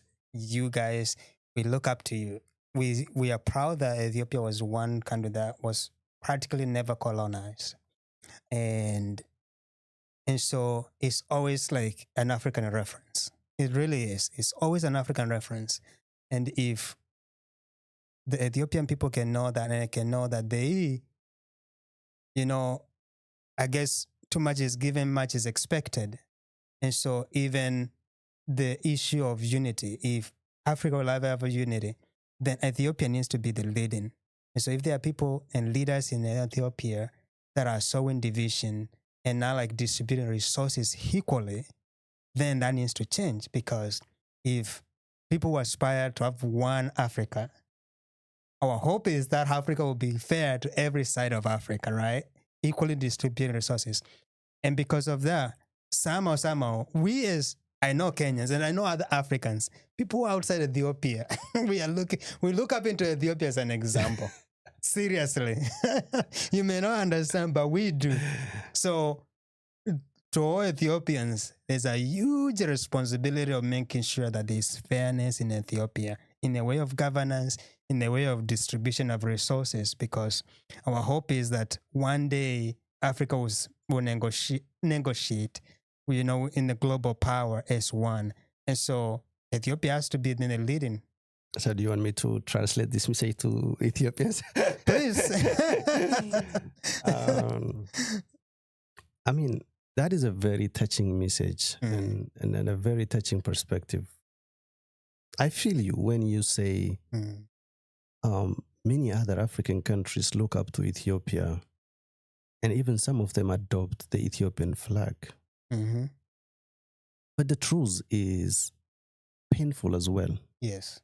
Because how the people in Ethiopia view themselves and view their culture is a little bit different.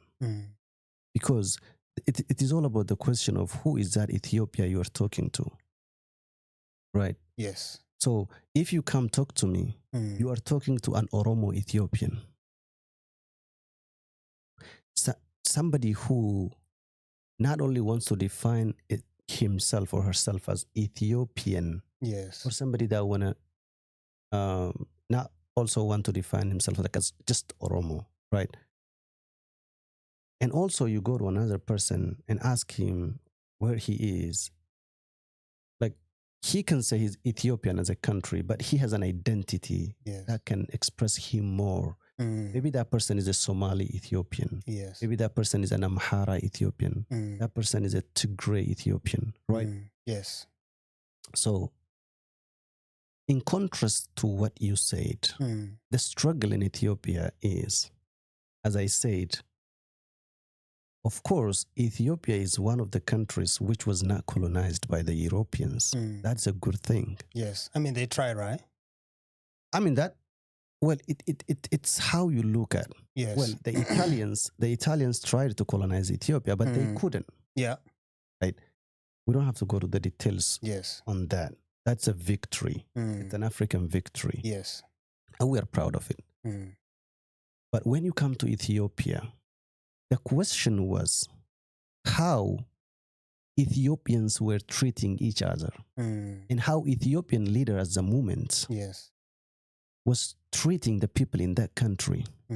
Right? When the leader in that country at that moment treats in that country very unfairly because of who they are, because of their identity, right? Yes. You may feel like, even though we defeated a colonizer, a foreign colonizer, there is a colonizer inside your own country that colonized one side of the country, right? And especially in the case of the Oromos. Even though there are many Oromo fighters who fight alongside, fight the Italian aggression. Yes. The first thing, even recognizing them as a hero was problematic for that country for so long. And the second, the history is not reported as is. Yes. And also the subjugation, the oppression, you know, just because of your identity and your culture, your language was brutal. That's why, regardless of how the Africans see us, this is who we are. Yeah. But as you said, I would appreciate that the Ethiopians not only think from their own perspective, also think from the perspective of how Africans are viewing them. Definitely. And question where they are. Yes. It's up to the Ethiopian people to acknowledge the past and to compromise and to come to a middle ground that can sustain that country. I agree, 100%. Right. Yeah. Even the political issues that happens in that country is because of lack of sitting down together and laying down a framework that works for all. Definitely. Right. Yeah. If an Oromo comes with its own framework, and Amhara comes with its own framework, unless we align it, we can't build a future that works for all the Ethiopians. 100%. That's where the problem is. Yes. And the message you said is I can express it in one of the Ethiopian language later. Definitely, I think is if there's so much to unpack there. If only we had like enough time, to unpack all of that. But every nation has its own struggles. The question is, are people willing to do some compromises? Are people willing to work together? And I think leadership plays a critical role. I would love to believe that when it comes to Kenya, as you said, the first thing doesn't come like I'm Kamba or I'm Luo or I'm that. The first thing comes is I'm Kenyan. And then somebody will ask you, okay, then we'll go to the other little details down there. And there is a sense of pride to be a Kenyan. You see our wristband, a lot of Kenyans always wearing those. Is a sense of pride. I would say also music has played a big role in making Kenyans be proud of being a Kenyan. They are just music that are designed to be, promoting that unity. So music, I would say, has played a key role in our, transportation, Kenya, kuna matata, we have that. Like the message is everywhere. And so I think it has made it easier such a way that Kenyans now, they see themselves more of Kenyan. And that's why, like, even when you go online and there's like this social media war, Kenya tend to do really well because they gather together really quick, because you are not fighting a Kamba, you're not fighting a Luo, you are not fighting, you are fighting all Kenyans as one. And I think maybe that's something that Ethiopians can learn from Kenyans.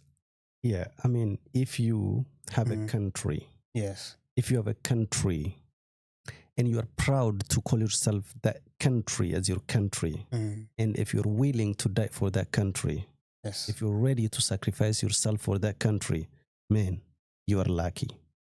You are lucky. Yeah. No, I mean, I agree. In Kenya, we still have a lot of things. I know a lot of Kenyans don't like the current president. They want to say one term. But I would say in that aspect, I would say, it's something that, I can say you are right. Yeah. It's not the president. It's not the president. It's not the prime minister. We have a prime minister in office right now, and he's an Oromo. Yes. Right. So this happens after so long. As I said, in 2015, 2016, 2017, we struggled a lot and we succeeded in getting rid of the previous regime. And now somebody who is an Oromo, who understands Oromo language, who knows Oromo history, is in office right now. But everybody has his own or her own opinion of that person, right? That's not the issue. The issue, on point to what we're discussing, is not about the person that is in power right now. It's about where are we heading as a country? Yes. Right? What kind of generation is getting built, right? If you build a generation that has a common agenda, that has a common future, right? You can come to a fair election. You can come to whatever. Yes. But governments, leaders, I mean, nobody likes 100%. No, I mean, no country likes 100%. No, there isn't. Even in America, you can't. It's not 100% either. I can't imagine a country where the entire population loves the leader. No, it's never. Even if you're perfect. Yeah. Even if you're perfect. Yeah. This is the thing that always makes me smile. So, they say the best people in this world are the ones who had the worst criticism. And they always mention about these religious leaders like Prophet Muhammad or Jesus, peace be upon them. Yes. They are the ones who got the most criticisms. Yeah. But they're the best. Yeah. I agree. I agree. Yeah. So I know we kind of going towards wrapping this, in respect for your time. But I wanted, looking at your story, is a story that is inspiring by itself. And there are a lot of people, younger people, than me and you, or even just our age, who are just wondering how do they live their life? They're trying to figure it out, either in terms of their career, in terms of maybe if they want to be a leader, in the path of leadership, what would be your advice just for somebody? Think of somebody who is young and especially somebody who has moved to the United States from Africa. What would your overall advice be? Yeah, I mean, before moving to this one, there is one thing that we missed before about soccer. Of course, we just made a glimpse of Africa Yes. event, and then we kind of like organize soccer games. Yes. Personally, I love soccer, but it's beyond the ball. It is beyond, yes. It's beyond the ball, and Yeah. it's how you look at it. Yes. For me, okay, I told you I led the Oromo community for 4 years, and there are many young people that are coming from Ethiopia. Yes. So this, like when these young people came to this country, they jump into the system. Yes. When you jump into the system, you are locked because you work, and the work is not easy. Yes, no, it's you not. Spend a long hour. You have to take a break. You have to sleep. You have to take care of your family or whatever. And then people gradually sink in the system, and they face a situation where maybe they fall into stress or depression, right? But as many of us love soccer, it's one of the places where you can easily inspire and mobilize people around that ball. Yes. And the message that you transmit there is, the friendship. Yes. The union, the togetherness, right? So when people come together, they get motivated, they get energized. Now for the 2-hour soccer play, they burn a lot of calories. Yeah. And also they feel better. Yeah. They feel connected. Yes. And I remember when I tried to organize this, there were moments when only 2 people show up. Only 3 people show up. Yes. And I was determined enough to build that team. Yes. And even take it to a tournament in Minnesota. Nice. So, yeah, I take my team to Minnesota after 10 years. Yes. And that was a success for me. And I don't only see it from the ball perspective. Yes. And now we build this team, which we call Chilalo. Now we move into another community thanks to the Glimpse of Africa. Glimpse of Africa is one of the best organizations. I agree. Here, and our sister Frida is playing a very wonderful role, and I really appreciate her for that. So she brings together all Africans, and when we met there, me representing the Oromo and the Ethiopian community, I see many African brothers where I say hi, who are you? Just that networking event, and they say let's play soccer. Yeah. Right?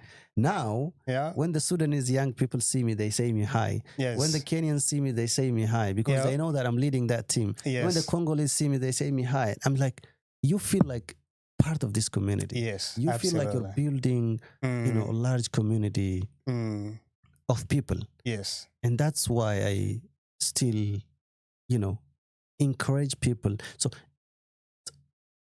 leadership, let me talk. It's one of the subjects that I really admire. Yes. And I feel I know it. I studied it. I read about it. And I can easily pick up people's leadership quality.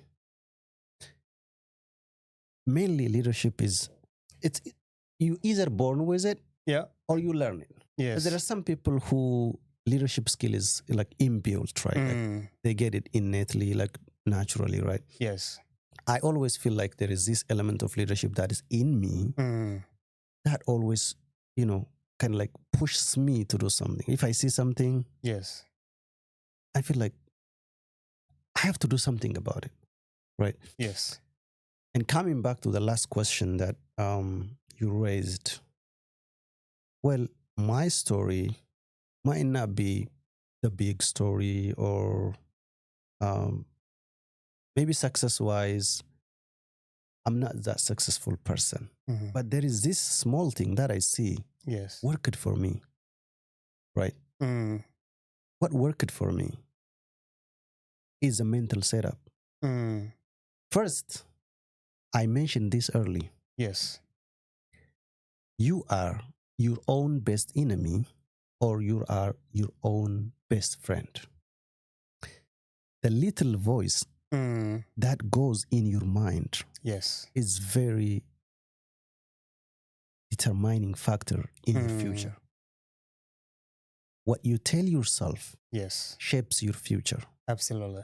Right? Yes. So that is where I win first. I tell myself that first, you can do it.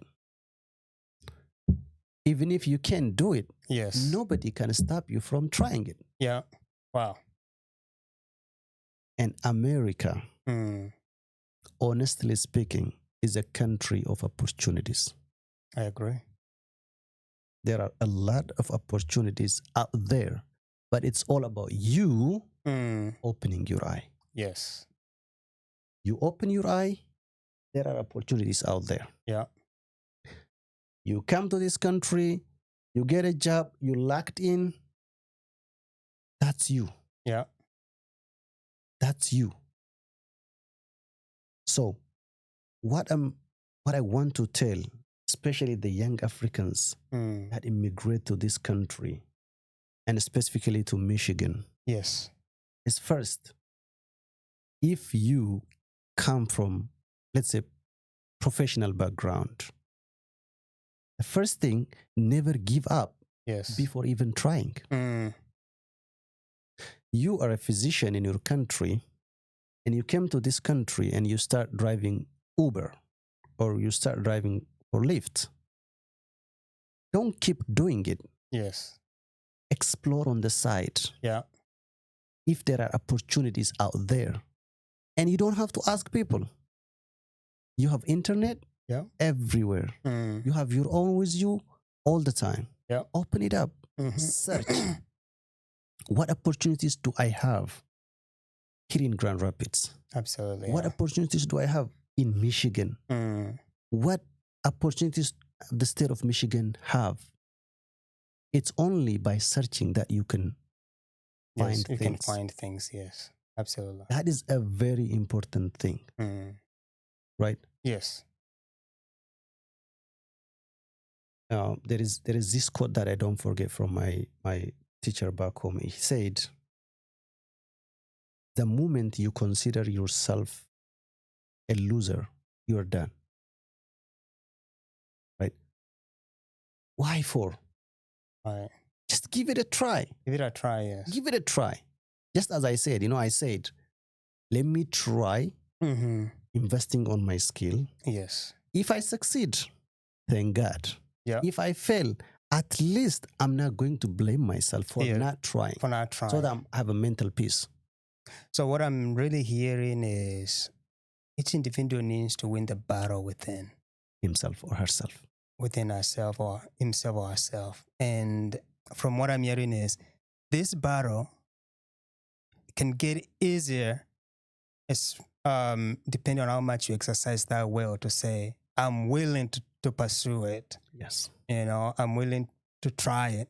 Even if I fail, I'll never regret that I never tried. Yes. And in leadership, there is this skill called emotional intelligence. And the emotional intelligence are 4 quadrants. Yes. And the first quadrant is self-awareness. That self-awareness has a lot of things in it. It's just like asking yourself, who am I? Yes. Where am I? What do I know? Like, what are my strengths? Yes. What are my weaknesses? What are my opportunities? What traits I have? Like, if you define yourself as much as you can, and if you know your weak points, I mean, it really opens a lot of doors for you. And just looking up to people is good. But especially us as immigrants, as you know, we tend to emulate what we see. Yes. So Izika works in let's say in Lux. Let me go join Lux. Yeah. Izika works in Spectrum or like Cornwall. Let's go find job at Cornwall. Mm. And then you go to Cornwall and you start a job. You stay there. And then you stuck. Mm. Right? So that is the first thing that is very, very important. If you're not convinced about yourself, you can't convince any other person about you. I agree. That's step number one. Yes. Step number two is to define what you want. Yes. What do you want? For me, my priority was to change my job, not a career. My job. I want a better job. Yes. Whatever it is. Yeah. Right. I want a better job, right? Okay. I tell myself I don't deserve to stand 8 hours. Or I don't deserve to do a heavy lifting job. Yes. Because I can do better. Yeah. I'm not saying that's not a good job, but I can do better. Right. So what do I want? Okay, I want to change this. So if you want to change that, yes, you have to change something about yourself. Absolutely. That is the second thing. Right. The third thing is, of course, not listening to distractions. You know our culture, right? Yes. There is a tendency for some of us to discourage people. Like when people decide to go to school and you know that situation where the other person come and tell you, why do you waste your time? They're not going to hire you. And the other person come and say like, why are you suffering a lot? At the end of the day, you're going to work with me. Yeah. I see a lot of people that says like that. No, I agree with you. Once I made this, so I was in Woodland Mall. Yes. And I see 2 Ethiopian ladies for the first time. And, you know the color of the people, right? Like, it's like, hello. Like, we talk in Amharic and say like, how are you? Good. Like, I say like, where are you working? And one, she just came like before 6 months and the other was like 3 years here. Yes. And we started discussing about a job and they asked me where I work and I tell them I work here and they're like, what? I said like, the first question they asked me like, is that possible? I was like, who told you it's impossible? Right. And they told me that all the people that they met told them, you can't find a job in this country, especially the professional one.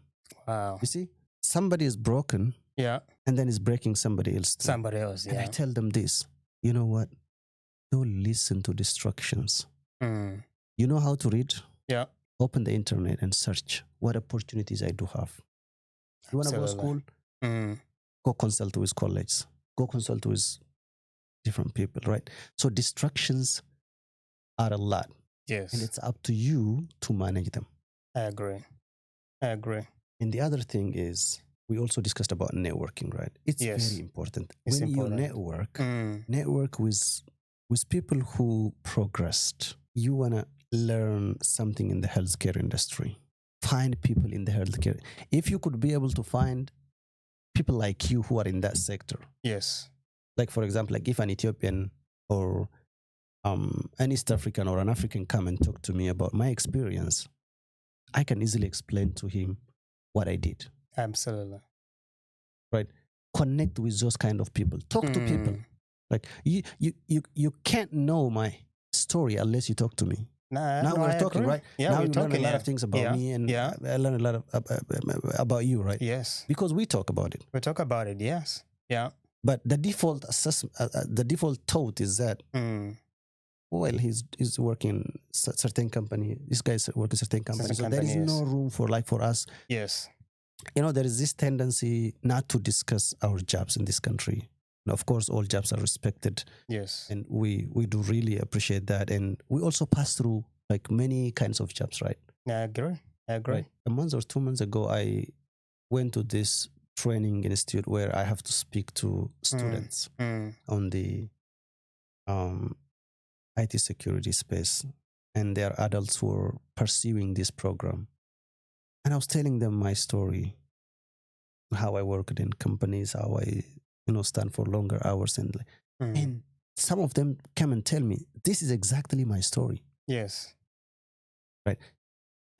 that's why networking and talking to people is very important. It's important. When you yes. meet somebody, just don't say hi and go. Ask him who he is, where he work. Yeah.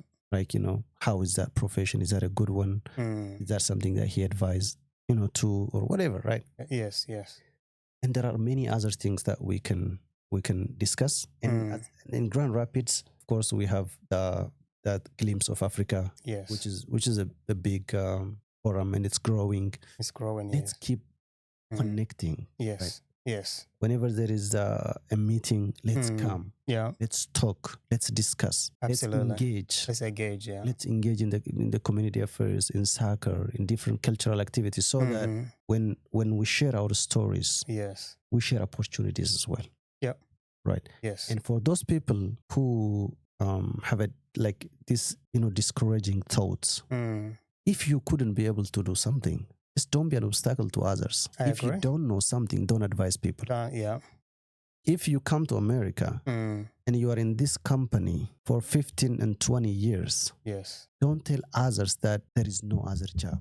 Just because you're comfortable somewhere, right? Don't advise people that one story is the entire story that can, yeah, I mean, you can say a lot of things, but... No, I totally agree with you. I am a big supporter of or advocate for networking specifically. And I mean, a good example would be how we met. It was through Glimpse of Africa, me putting myself and you putting yourself out there to come to the different Glimpse of Africa activities. Yes. You putting out there, for the soccer matches, right? And me putting myself and being a team, even though I don't want to, sometimes the reason why I don't want to play soccer. By the way, we played with Kenya 2 or 3 times. 2 or 3 times, yes. And you are the most peaceful team, and my team always loves to play with Kenya. Really? That's good. Absolutely.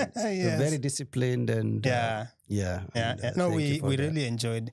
We really enjoyed, and I'm hoping that now it's starting to get warm. Yes, that we'll get back into we'll do it again. And I know Glimpse of Africa is organizing that event that will be coming up. Yeah, we'll join sometime in May. Yeah, absolutely. This will be your first time joining. So last time the Ethiopian, there is an Ethiopian team that joined, but I was not part of that team. They asked me to play, and I think I played for them. But I had my own team, so this year very prepared and ready, and. Yeah, we can. You guys can do it. Yeah. The team that we played with you guys, it started out with a lot of other people. Majority, when Frida Glimpse of Africa started, the tournaments, we started, and believe me, it was people in there from in their 30s, 50s, and 60s. So we were, there are 1 or 2 people who are in their 20s. So our team was basically the oldest in terms of age group. And we still did compete. I mean, we lost all the games, but it was still fun. And then the following year we did better. And now that, when we played you guys, we had a little bit more younger people.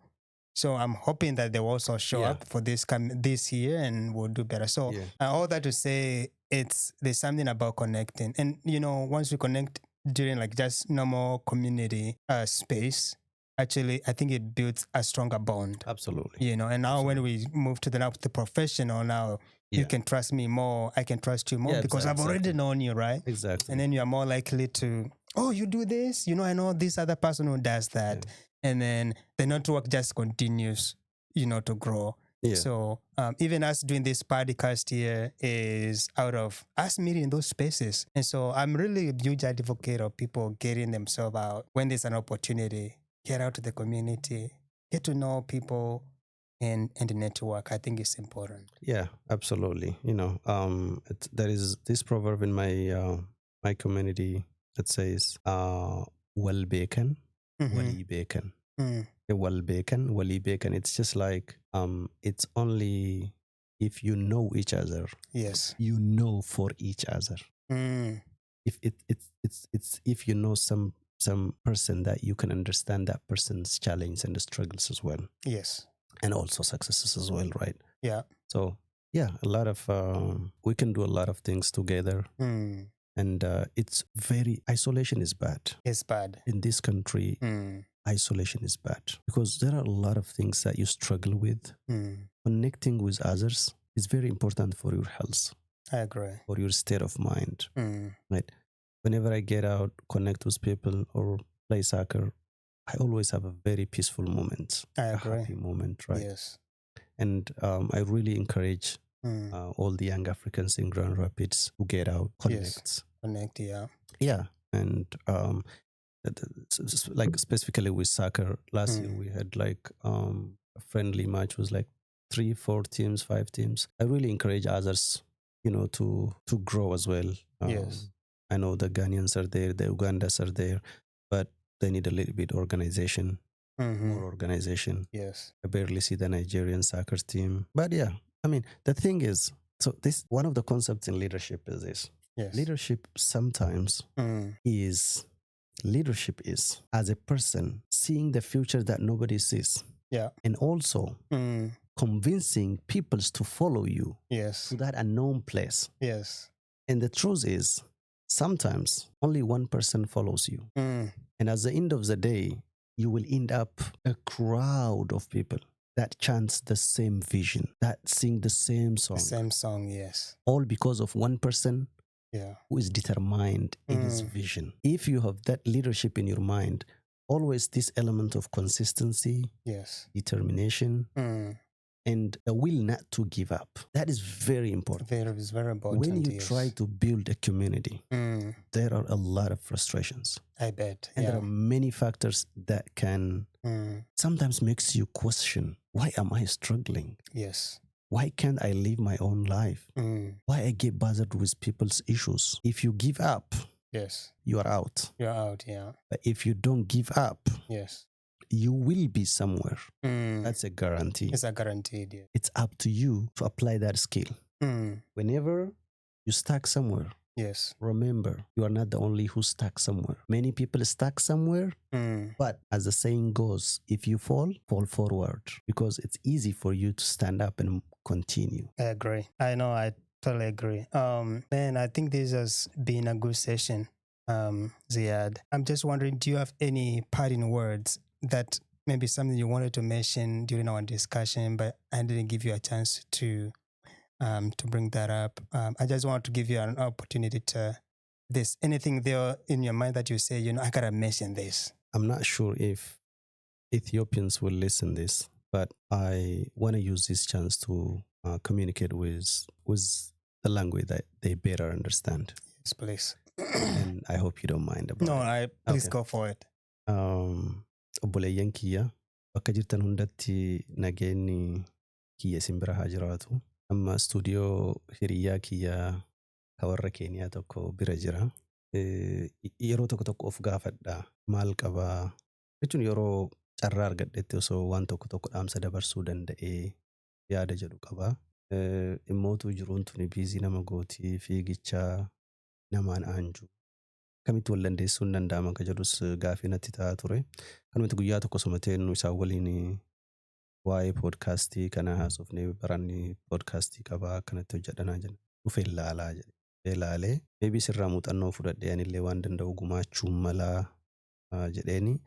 Egaa akkas gootee na bira dhufteen deebitu waan tokko haasa'uu qabna ka jedhuun waan hedduu haasofne waa'ee akka nama dhuunfaatti jiru. Biyya tanatti keessa jiraannu maal akka fakkaatu, hawaasni keenya maal akka fakkaatu waan tokko haasofne. I don't know hagam akka dhageeffattan ani hin beeku garuu wanni inni kaase keessaa tokko waa'ee akkaataa uummanni Afrikaa kun Itoophiyaa itti. Uummanni Afrikaa biyyoota biraa jiran Itoophiyaa akka fakkeenyaatti an example country akka ilaalan naa kaase. Dhugaan nu bira jiru mootuu maal fakkaata ka jedhu hundi keenya waan beeknu. San amma haasa'uu baay'een barbaadu garuu yoo rabbiin jedhee maybe anillee naa anjee waan akkanaa eegale maybe of tura haasa'uuf taphachuu numa dandeenya. Kasii hedduu isin jaalannaa, hedduu isin kabajnaa. Wanna argannes arganne, wanna dhabnes hin arganna. Haqaaf falmaa turree hayni keenya numa deebi'aatumas jira. Guyyaa tokkummaa iddoo yaadnu hin geenna. Akkasi jiraadhaa galatooma. Yeah, it's a challenge. So I prefer to speak in Afaan Oromo because maybe many of my followers speak Afaan Oromo, but Amharic wise. Anyways, let me just say a word in Amharic as well. Yes. Ngide ዛሬ ጓደኛዬ I'm in a community የኬንያ ኮሚኒቲ አባል የሆነው አንድ ወጣት ቤት መጣውና ፖድካስት አለው እስቲ መጥቼ ልምድ ልቅሰም ፖድካስት አሰራር ምን ይመስላል ማቴሪያሎች ያስፈልጋሉ የሚለውን ለማየት መጣውና ከመጣ አይቀር ስለዚህ ሀገር ህይወት ትንሽ ብናወራ የሚል ነገር አነሳ እኔም ኦኬ ብዬ አንዳንድ ነገሮችን አወራን ያለፍንበትን ያው ትግል ነው ኑሮ እዚህ ሀገር ትግል ነው ትግሉን ለማስረዳት ሞከርኩኝ እና እሱ ካነሳው ነጥብ አንድ ስለ ኢትዮጵያ ያነሳው ነገር ኦፍ ኮርስ ታችም ያረጋል በአንድ በኩል ኦፍ ኮርስ ኢትዮጵያ የነጻነት ሀገር ናት የነጻነት ተምሳሌት ናት የአፍሪካውያን ኩራት ናት የአፍሪካውያን ኤግዛምፕል ናት ብሎ ያነሳውን ነገር ያው እውነት ነው ነጻነትን ታግሎ አውሮፓውያንን ማሸነፍ ጣሊያንን ማሸነፍ ተችሏል በዚህ ያደዋ ድል በዓል ነው ዜው ተነደረሳችሁ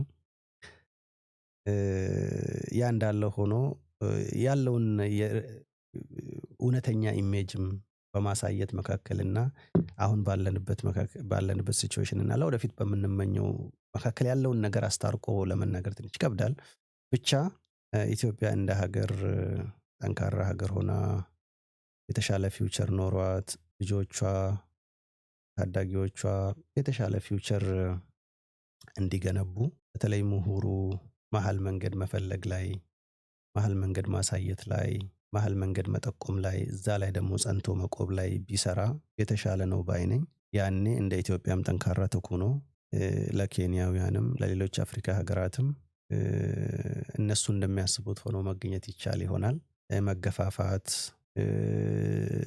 ተራ በተራ መወነጃጀል ተራ በተራ እኔ ተራ አግኝቻለሁና ሌላው ልጨቁን ስልጣን እኔ እጅ ነውና እንደፈለገኝ ሀገሪቷን ሀብት ልበዝብዝ እንደፈለገኝ ልሁን ሳይሆን ለሁላችንም የሚሆንን ነገር ለሁሉም የሚሆንን ነገር ማበጀት ላይ በተለይ ደግሞ ሁሉንም ሊያስታርቅ የሚችል ሐሳብ ላይ መግባባት ላይ መስራት ቢቻል የሚጠቅም ይመስለኛል ምናልባት አሁን ያየሁትን ነገር አይቻለሁ ጊዜ ኖሮ ወደፊት ምናልባት የራሴ ፖድካስት ኖሮኝ ምናወራ ከሆነ ደስ ይለኛል ለአሁን ያው እኔ ያክል ለማለት እሱን አስፈቅጄ ነው በእኛ ቋንቋ በአፋን ኦሮሞና በአማርኛ ያወራሁት እሱም ይመስገን that's it That was beautiful.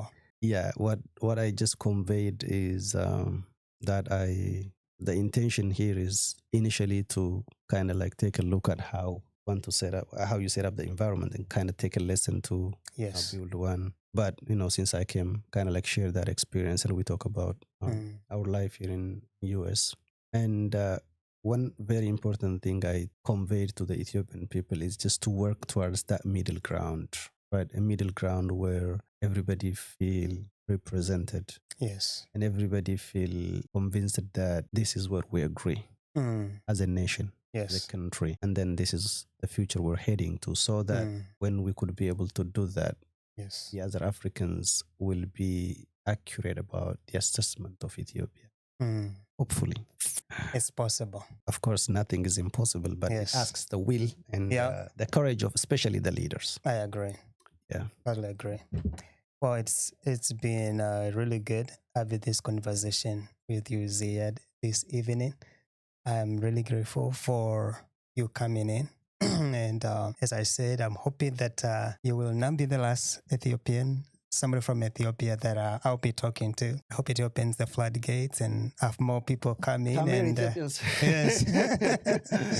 And let's have a chat. I'm also hoping that I'll be able to reach out to more people in the West Africa as well, and also be part of this conversation. Southern Africa, Northern Africa, wherever you are. Again, this podcast is for us, the people in the diaspora, creating this space so we can share the different experiences for us as the African diaspora and learn from each other. So, absolutely. Yes. And thank you for all tuned into this episode. Please, if you have not subscribed, and do me a favor and please do so. Comment and share and like. That's the biggest favor you can do to the channel, is telling the algorithm that people want this stuff. So like, share, and subscribe. And also Msafiri Podcast has opened up an opportunity. If you are a sponsor out there and you want your product to be featured in this podcast, please, we have a website site. It's Msafiri Podcast.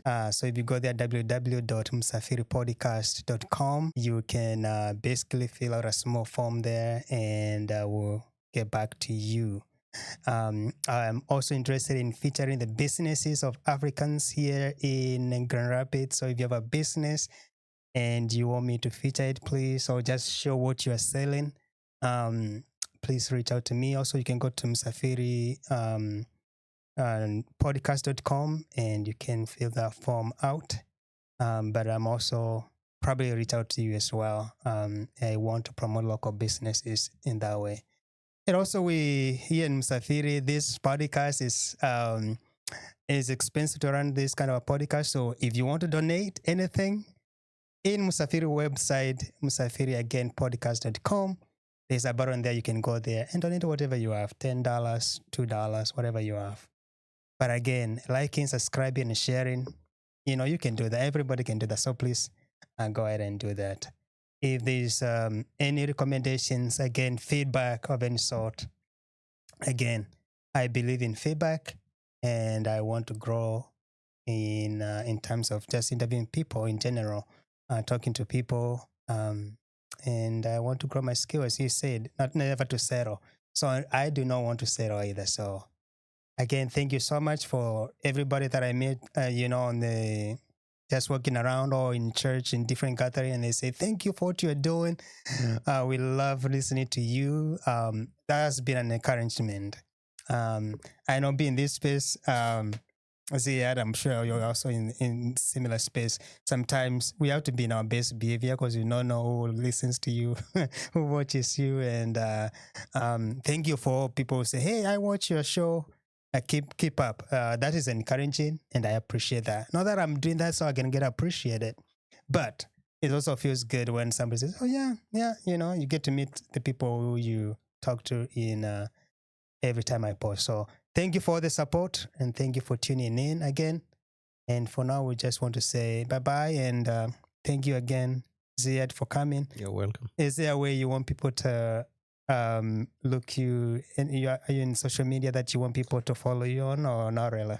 Yeah, well, I'm active on I'm active on Facebook, and I mean for those in Grand Rapids, I think the Agua WhatsApp group is the best way to connect. So I'm in the Agua group and the soccer group, and and